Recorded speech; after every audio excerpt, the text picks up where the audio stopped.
Il y a vraiment des solutions super bien qui existent sur le terrain, il suffit juste de les mettre en place.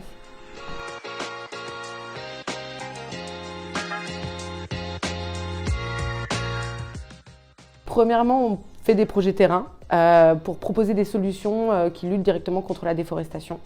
Deuxièmement, on sensibilise le grand public à la protection de la forêt d'une manière générale, mais même à la réduction de la déforestation dans le monde via leur consommation, par exemple.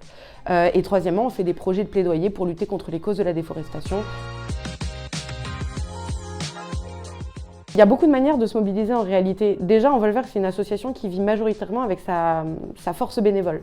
On a une centaine de bénévoles qui nous appuient tous les ans via plein de missions différentes. Si vous avez des compétences en communication, des compétences en marketing, c'est des choses qui nous sont crucialement utiles. Après, très simplement, il suffit de faire des dons. C'est vrai que les dons, ils nous font vivre au quotidien. On n'a pas que des dons de grandes entreprises, on a les dons des particuliers aussi qui sont très importants. Et la dernière manière de nous soutenir, je pense, qui est aussi extrêmement utile, finalement, c'est de nous suivre, relayer aussi ce qu'on fait sur les réseaux, soutenir nos campagnes, signer les pétitions.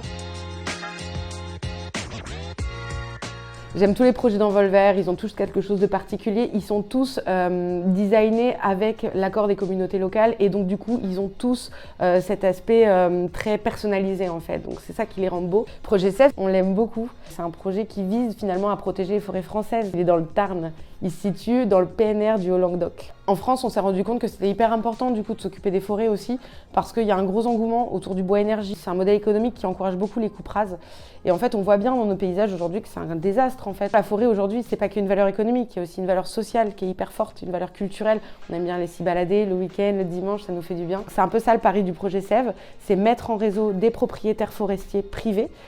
Aujourd'hui, on a à peu près 80 dans un groupement forestier qui est auto-géré, auto-organisé, dans lequel chacun va mettre sa forêt comme si c'était un placement finalement, et leur dire ensemble protégeons toutes ces forêts et en même temps faisons de la sylviculture à couvert continu qui va permettre du coup de générer un petit peu d'alternatives économiques, de rente économique pour ces propriétaires, mais vraiment avec une finalité de conservation. Engagez-vous, n'importe qui, peu importe pour qui on travaille, peu importe ce qu'on fait dans la vie, il y a toujours quelque chose à faire.